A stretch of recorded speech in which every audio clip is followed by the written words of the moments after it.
And if you guys can explain this to me, how in the world is there so many dudes up here that drive these 40-foot brand new $1 million freaking Scarabs and, you know, whatever those things are, you know, those luxury boats out there that go balls to the wall? They're all over the place, like $1 million boats.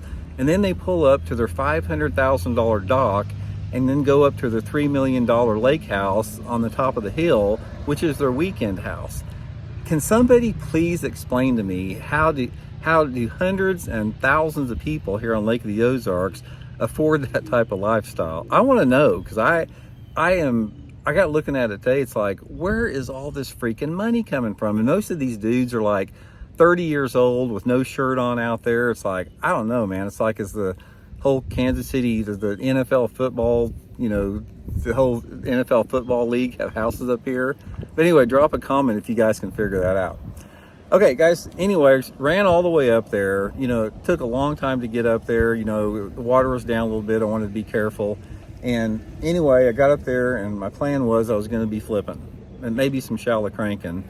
Started off right off the back. I caught one, almost a keeper, you know, probably 14 and 7/8, about an eighth of an inch short. And then like within the first 10 minutes, I caught a big one. That one you saw in the thumbnail. This was what I was throwing, guys. My Blaukat Throwback jig here. I'll put the link in the description here through Tackle Warehouse if you want to get some. Live rubber jig, guys. Absolutely the best flipping jig made. But put it on 25-pound test Seaguar and Vizex line, half-ounce Blaukat Throwback jig. Caught that big one. First 10 minutes of the day. So it's like the one that's in the thumbnail here. It's like, oh man, that is a good start, you know, because I just started fishing and I had a ton of water to fish just like it.